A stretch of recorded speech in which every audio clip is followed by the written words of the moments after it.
नमस्कार, मैं हूं रजत अवस्थी और आप देख रहे हैं इम्पैक्ट भारत टीवी। अब समय हो गया है आज की सबसे बड़ी खबर के विश्लेषण का। तो आज हम आपको एक बहुत बड़ी घटना कह सकते हैं या बहुत बड़ी एक जो राजनीति किसानों की भलाई के आड़ में की जा रही है उस पर आपको जानकारी देने वाले हैं।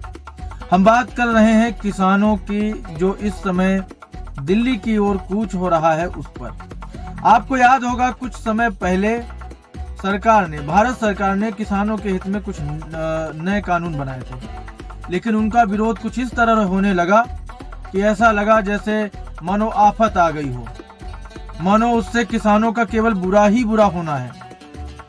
उसका नतीजा क्या हुआ? नतीजा यह हुआ कि सरकार ने, यहां तक कि प्रधानमंत्री मोदी ने खुद टीवी पर आकर के पूरे भारत से माफी भी मांगी और उन्होंने कहा कि हो सकता है इन कानूनों के बारे में आप तक हम अपनी बात पहुंचाने में असफल रहे हैं, या हो सकता है हम आपको इस कानूनों के बारे में समझाने में असफल रहे हैं और इसके लिए हम ये कहेंगे कि हम इन कानूनों को वापस ले लें। उन्होंने वो कानून वापस ले लिए।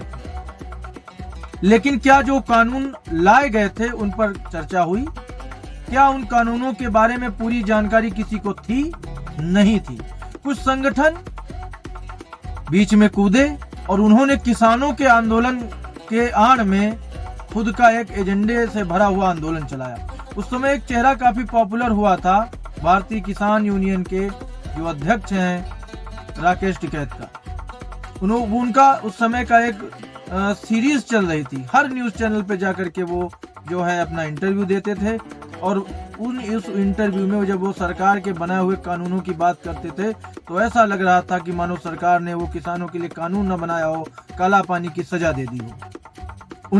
उन कानूनों के खिलाफ कांग्रेस भी खूब कूदी क्योंकि उसे राजनीति करनी थी, बाकी पार्टियां भी कूदी क्योंकि उन्हें राजनीति करनी थी।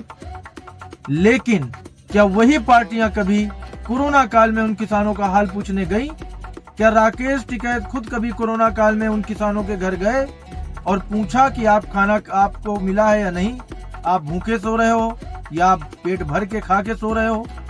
या वो तमाम पार्टियां भारत की जो इन कानूनों के खिलाफ हो जाती हैं और किसान आंदोलन के आड़ में अपना एजेंडा चलाने लगती हैं, वो कभी किसी गरीब किसान के घर आज तक गए हैं उन पार्टियों के नेता और उन किसानों से कभी पूछा है कि आपको क्या समस्या है, आपको भोजन मिलता है या नहीं मिलता है? नहीं पूछते हैं। यहां तक कि जब बाकियों की सरकार होती है तब भी क्या होता है? होता क्या है ये मैं पहले आपको बता दूं। किसान जो आंदोलन करते हैं वो भी एक राजनीति, ये जो संगठन है इनका कहीं ना कहीं खुराफात होता है, जैसा कि हमने अभी तक देखा है। जैसी हमारे पास जानकारी होती है उसके हिसाब से मैं अपना पॉइंट ऑफ व्यू यहाँ पे रख रहा हूँ। सरकार ने कोई कानून बनाया, एक मकसद हो गया उनके पास, इसका विरोध करना है क्योंकि हमें राजनीति करनी है, भले ही वो बोले।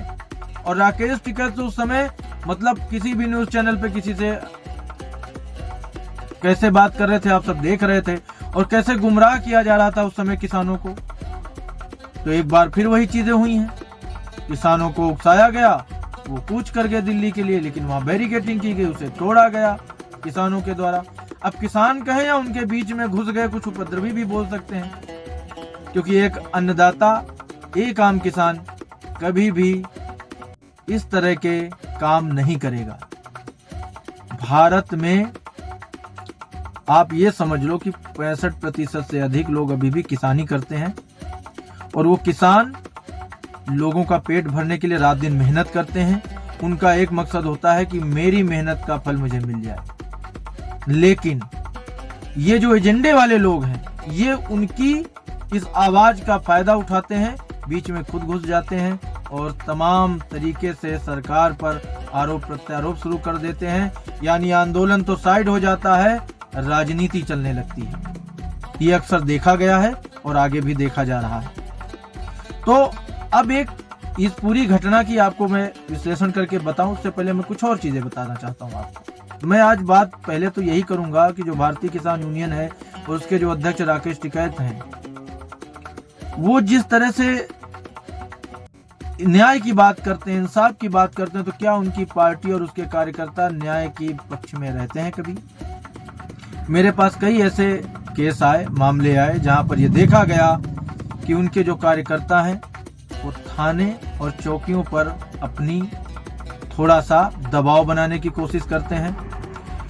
पुलिस प्रशासन को भी वो सही से काम नहीं करने देते। कभी कभी ये देखा गया है कि अगर किसी ने उनसे सिफारिश करा दी तो जो पीड़ित है उसी के खिलाफ वहां पर कार्रवाई कराने की कोशिश उनके द्वारा होती है। क्या ये बात राकेश टिकैत जानते हैं कि अवैध वसूली भी उनके कार्यकर्ता कहीं कहीं पर करते हैं, दबाव बना करके, लोगों को पुलिस के द्वारा परेशान करा करके? अगर ये सवाल राकेश टिकैत से पूछा जाए तो वो यही कहेंगे कि ये तो हमारे संगठन पर आरोप लगाया जा रहा है। लेकिन ये जमीनी स्तर पर कहीं ना कहीं सच्चाई है, जैसा कि हमें जानकारी मिली है। बहुत सारी ऐसी गतिविधियां हैं जो इनकी पार्टी के वो कार्यकर्ता जमीनी स्तर पर करते हैं, जो अपने आप को किसानों के नेता बताते हैं, लेकिन क्या सही मायने में उन किसानों की मदद करते हैं? या उन किसानों पे जब समस्या आती है तो उनका फायदा उठाया जाता है, उनसे पैसे वसूले जाते हैं, उन्हें प्रताड़ित कराया जाता है और किया जाता है, उन्हें धमकाया जाता है कि वो केस वापस ले लें, उन्हें धमकाया जाता है कि वो शिकायत ना करें।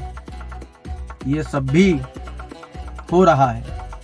तो अब पहले हम आपको इस पूरी घटना की जानकारी पहले दे देते हैं, फिर हम आगे आपसे इसमें बात करेंगे। तो आज का जो ये विषय है कि हम उन संगठनों के जानकारी आपको देने के लिए कर रहे हैं आज की खबर का विश्लेषण, कि आपको पता चले कि भोले भाले किसानों की आड़ में ये लोग अपने संगठन के लिए कैसे फायदे की रोटियां सेक रहे हैं और कैसे किसानों को गुमराह करके केवल अपनी राजनीति का उल्लू सीधा कर रहे हैं। तो यूपी के किसानों का दिल्ली की तरफ मार्च हुआ, नोएडा एक्सप्रेसवे बंद कर दिया गया, बैरिकेडिंग उन्होंने किसानों ने तोड़ी, पुलिस ने वहां पर क्रेन कंटेनर खड़े कर दिए, 5 किलोमीटर लंबा जाम लग गया। तो यूपी के 5000 किसानों ने दिल्ली के लिए कूच कर दिया है। पुलिस की बैरिकेडिंग तोड़ दी। पुलिस ने किसानों को रोकने के लिए दिल्ली यूपी को जोड़ने वाले चिल्ला बॉर्डर पर जगह जगह बैरिकेडिंग की है। वहीं पर वज्रवाहन और आरएएफ के जवान तैनात कर दिए गए हैं, ड्रोन से निगरानी की जा रही है। वाहनों की चेकिंग के चलते 5 किलोमीटर लंबा जाम लगा हुआ है। नोएडा एक्सप्रेसवे दोनों तरफ से बंद हो गया है। इससे पहले दोपहर 12 बजे किसान नोएडा के महामाया फ्लाईओवर के पास इकट्ठा हुए। संसद का घेराव करने के लिए दिल्ली की तरफ बढ़ रहे थे, जो पुलिस ने दलित प्रेरणा स्थल पर उन्हें रोक दिया। किसानों की पुलिस से नोकझोंक हो गई। 1 दिसंबर किसानों ने अपनी 4 मांगों को लेकर नोएडा डीएम मनीष वर्मा और ग्रेटर नोएडा यमुना नोएडा अथॉरिटी के सीईओ के साथ बैठक की थी। 3 घंटे तक बैठक चली थी, लेकिन बेनतीजा साबित हुई। 1 साल पहले भी इन्हीं मांगों को लेकर किसान संगठनों ने दिल्ली कूच किया था। इस बार किसानों की अगुवाई भारतीय किसान परिषद के सुखबीर खलीफा, भारतीय किसान यूनियन टिकैत के पवन खटाना कर रहे हैं। भारतीय किसान यूनियन नाम तो सुना होगा आपने। अब ये फिर आए हैं, किसानों की आड़ में अपनी राजनीति करेंगे। उसके बाद क्या करेंगे? टीवियों पे इंटरव्यू देंगे और बताएंगे कि कैसे सरकार किसान विरोधी है। और जब इनका एजेंडा सीधा हो जाएगा तो किसानों को उनके हाल पर छोड़कर ये गायब हो जाएंगे। आगे आपको आगे की पहले जानकारी देते हैं। दिल्ली के डीसीपी अपूर्वा गुप्ता ने कहा, हमें अग्रिम जानकारी मिली थी कि कुछ किसान संगठनों ने दिल्ली कूच का ऐलान किया है। अभी सदन भी चल रहा है, तो फिलहाल उन्हें नई दिल्ली में प्रवेश की अनुमति नहीं दी गई है। हमने अपनी ओर से पुख्ता इंतजाम करे हैं। हमारी कोशिश रहेगी कि दिल्ली में कानून व्यवस्था बाधित ना हो, ट्रैफिक की समस्या ना आए और आम जनता को भी किसी प्रकार की परेशानी ना आए। हम लगातार नोएडा पुलिस के संपर्क में हैं, जानकारी साझा कर रहे हैं, उनके साथ अच्छा समन्वय हमारा है। अब आपको हम पहले ये बता देते हैं कि इस प्रदर्शन में कौन कौन से संगठन शामिल हैं। तो भाकियू यानी टिकैत और भाकियू महात्मा टिकैत, भाकियू अजगर, भाकियू कृषक शांति, भारतीय किसान परिषद, अखिल भारतीय किसान सभा, किसान एकता परिषद, किसान मजदूर संघर्ष मोर्चा, जवान जय किसान मोर्चा, सिस्टम सुधार संगठन आगरा। इसकी अगुवाई भारतीय किसान परिषद के सुखबीर खलीफा और भारतीय किसान यूनियन टिकैत के पवन खटना कर रहे हैं। मतलब सारी चीजें इन्हीं के इर्द गिर्द हैं। अब आपको हम बताते हैं कि नोएडा पुलिस ने जो सीटू किसान संगठन जिला अध्यक्ष गंगेश्वर दत्त शर्मा समेत 10 किसान नेताओं को हिरासत में ले लिया है। ये इस वक्त पहले आपको बड़ी जानकारी देते हैं। नोएडा के ज्वाइंट एसपी शिवहरी मीना ने कहा, किसानों द्वारा दिल्ली कूच के आह्वान के लिए किसानों के साथ लगातार बातचीत जारी है। कल भी 3 घंटे हमने बातचीत की थी। हमने 3 लेयर सिक्योरिटी प्लान तैयार किया है। इसके तहत लगभग 5000 कर्मचारी विभिन्न रास्तों पर चेकिंग कर रहे हैं। ट्रैफिक मैनेजमेंट भी किया जा रहा है। 1000 के करीब पीएससी के जवान तैनात हैं। इसके अतिरिक्त वाटर कैनन और उसके बाद टीयर गैस स्क्वाड और अन्य अनुशासित शाखाएं सुरक्षा व्यवस्था के लिए तैनात हैं। किसानों के दिल्ली चलो मार्च पर केंद्रीय मंत्री चिराग पासवान ने बड़ी बात कही। पहले आपको वो बता देते हैं। तो उन्होंने कहा, सरकार किसानों की बात सुनने के लिए और उनसे बात करने के लिए तैयार है। पिछली बार भी जिन कानूनों पर उनको एतराज था, सरकार ने बिना किसी शर्त के उसे वापस लेने का काम किया। ये सरकार की नीयत को दर्शाता है कि पूरी तरीके से किसानों की भावना के साथ हमारी केंद्र की एनडीए काम करने का प्रयास कर रही है। बातचीत का रास्ता सरकार ने खोल रखा है। मुझे लगता है पहले बातचीत होनी चाहिए। ये बात तो सही है कि पिछली बार भी सरकार ने बातचीत की थी और अपने कानून ही वापस ले लिए थे। फिर उसके बाद बातचीत के बजाय ये सब बवाल क्यों होता है हमेशा? तो कारण वही है कि बस एजेंडा राजनीति है। तो नोएडा ट्रैफिक पुलिस ने जारी किया है जो एडवाइजरी कि किन रूटों का डाइवर्जन कर दिया गया है, उसके बारे में आपको हम पहले बता देते हैं।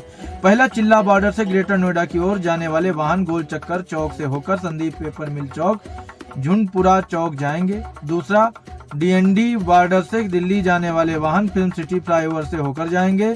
कालिंदी बॉर्डर दिल्ली से आने वाले वाहन महामाया फ्लाईओवर से सेक्टर 37 होकर के जाएंगे। ग्रेटर नोएडा से दिल्ली की ओर जाने वाले वाहन चरखा गोल चक्कर से कालिंदी पुल होकर जाएंगे। ग्रेटर नोएडा से दिल्ली की ओर जाने वाले वाहन हाजीपुर अंडरपास के कालिंदी कुंज की ओर जाएंगे। यमुना एक्सप्रेसवे पर प्रयोग कर दिल्ली जाने वाला यातायात जेवर टोल से खुर्जा की ओर उतरकर जहांगीरपुर होकर जाएंगे। आखिरी, पेरीफेरल एक्सप्रेसवे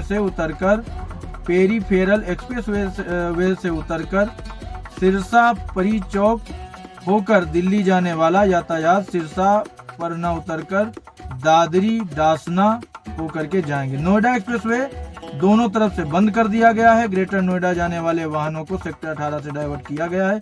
वहीं नोएडा से दिल्ली जाने वाले वाहनों को सेक्टर 94 से डाइवर्ट कर दिया गया है। किसानों की मांगे जो हैं, पहले आपको 4 पॉइंट में हम वो बता देते हैं। तो पहली, किसानों को जमीन अधिग्रहण के बदले 10% प्लाट दिया जाए। दूसरा, 64.7% की दर से किसानों को मुआवजा मिले। तीसरा, नए भूमि अधिग्रहण कानून के अनुसार बाजार दर का 4 गुना मुआवजा दिया जाए। आखिरी और चौथा, भूमिहीन किसानों के बच्चों को रोजगार और पुनर्वास के सभी फायदे दिए जाएं। तो सबसे बड़ी बात क्या है कि सरकार के बार बार बात करने के आग्रह के बाद भी संगठन तनावपूर्ण स्थिति बनाते नजर आ रहे हैं। ये चिंता की बात है कि अगर सरकार आपसे बात ना करने के लिए तैयार हो, फिर आप कुछ भी कर सकते हो।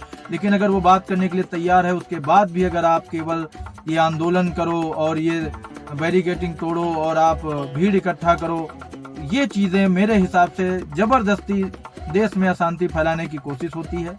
हर साल होती चली आ रही है। जब सरकार ने इतने बड़े कानून वापस ले लिए थे, तो आप उनसे अगर बात से ही सारे समाधान निकलते हैं। ये तो सरकार को डराने धमकाने की कोशिश है। और ये टिकैत वाले ये जो संगठन हैं, ये सरकार पे हावी कब से होने लगे? नहीं हो रहे हैं। लेकिन कारण क्या है? सरकार ये सोचती है कि इनके बीच में जो थोड़े मुट्ठी भर भी अगर सच्चे किसान शामिल हुए हैं, जो किसी तरह से बरगला दिए गए हैं या किसी तरह से उन्हें गुमराह करके शामिल किया गया है, तो उनके मन को ठेस ना पहुंचे, इसलिए सरकार पूरी तरह से समर्थन में रहती है और शांतिपूर्ण तरीके से प्रयास यही करती है। और दूसरी चीज, अगर आंदोलन करना है तो आप शांतिपूर्ण तरीके से कर सकते हैं। आप भीड़ इकट्ठा करके बैरिकेड तोड़ करके ना करें। तो हमारी एक अपील किसानों से भी है कि आप सबसे पहले अपनी बात सरकार तक पहुंचाने का जरिया निकालें, उनसे बातचीत करके हल निकालें। बातचीत 15 दिन में 20 दिन में होगी, आपको हो सकता है उसका हल निकले। एक दिन अगर बातचीत असफल हो गई और आप सीधा कूच कर दोगे, आंदोलन कर दोगे, तो ये मेरे हिसाब से सही नहीं है। आप मेरे बगल में तस्वीरें लगातार देख ही रहे हैं, तो ये हालात बने हुए हैं इन किसानों के आंदोलन से। और ये सबसे बड़ा पॉइंट मैं आपको बता रहा हूँ, ये राकेश टिकैत की जो पार्टी है भारतीय किसान यूनियन या जो भी इसके समर्थन में, ये सब राजनीतिक तरीके से इस चीज को हैंडल कराती हैं, जबकि ऐसा नहीं है। किसानों को सर्वोपरि भारत में हमेशा माना गया और सरकार उनकी हर बात को सिरोधार हमेशा करती है। अगर ना करती तो कानून वापस न लिए जाते। तो आप सोचिएगा कि इन संगठनों की आड़ में, ये किसानों की आड़ में जो संगठन है, ये वाकई में राजनीति कर रहे हैं, और क्या ये भारत की जनता देख नहीं रही है? तो आप सभी इसके विरोध में आवाज उठा सकते हो, अपनी बात पहुंचा सकते हो कि ये जो किसानों के हित की बात करके पीछे से अपना एजेंडा सीधा किया जाता है, ये तरीका गलत है। तो आज की इस बड़ी खबर का विश्लेषण यहीं तक। हमारी मुलाकात आपसे जल्द होगी एक और बड़ी खबर के साथ। तब तक आप देखते रहिए इम्पैक्ट भारत टीवी।